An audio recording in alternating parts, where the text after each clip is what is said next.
नरेंद्र मोदी ने बिहार में जीविका निधि साख सहकारी संघ का शुभारंभ किया और महिला स्वयं सहायता समूहों को 105 करोड़ रुपए ट्रांसफर किए। उन्होंने कहा कि ये पहल महिलाओं को आर्थिक रूप से सशक्त बनाएगी और डिजिटल व्यवस्था के जरिए उन्हें आसान ऋण सहायता मिलेगी। कार्यक्रम के दौरान उन्होंने अपनी मां पर की गई आपत्तिजनक टिप्पणी को लेकर विपक्ष पर हमला बोला और भावुक होकर अपनी पीड़ा जनता से साझा करते दिखे। उन्होंने बिहार की जनता को संबोधित करते हुए कहा, माँ ही तो हमारा संसार होती हैं, माँ ही हमारा स्वाभिमान होती हैं। बिहार में कुछ दिनों पहले जो हुआ उसकी मैंने कल्पना भी नहीं की थी। उन्होंने कहा कि बिहार में आरजेडी कांग्रेस के मंच से उनकी माँ को गालियां दी गई, जो न केवल उनकी माँ का अपमान है बल्कि देश की माँ बहन बेटी का भी अपमान है। प्रधानमंत्री ने भावुक होते हुए कहा, आप सब जानते हैं कि अब मेरी माँ का शरीर तो इस दुनिया में नहीं है। कुछ समय पहले 100 साल की उम्र पूरी करके वो हम सबको छोड़कर चली गई।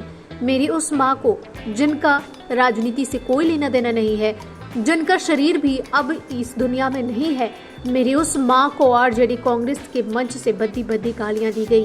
ये बहुत ही दुष्ट, कष्ट और पीड़ा देने वाला है।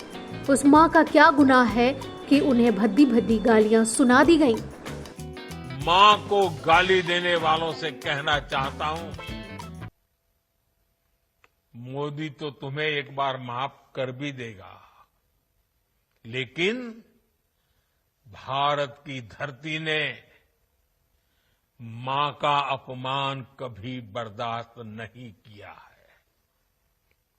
इसलिए आरजेडी और कांग्रेस को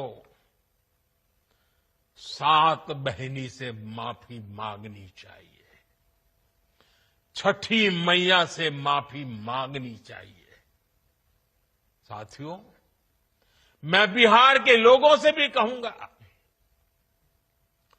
इस अपमान की जवाबदेही तय करवाना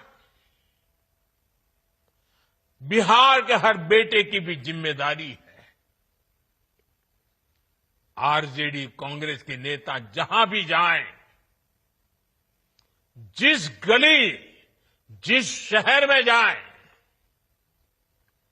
उन्हें चारों तरफ से एक आवाज सुनाई देनी चाहिए।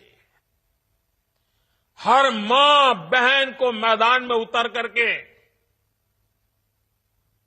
उनसे जवाब मांगना चाहिए।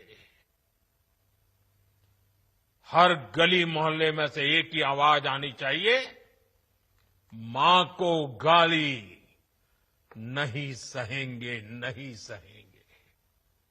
इज्जत पर वार नहीं सहेंगे, नहीं सहेंगे। आरजेडी का अत्याचार नहीं सहेंगे, नहीं सहेंगे। कांग्रेस का वार नहीं सहेंगे, नहीं सहेंगे। मां का अपमान नहीं सहेंगे।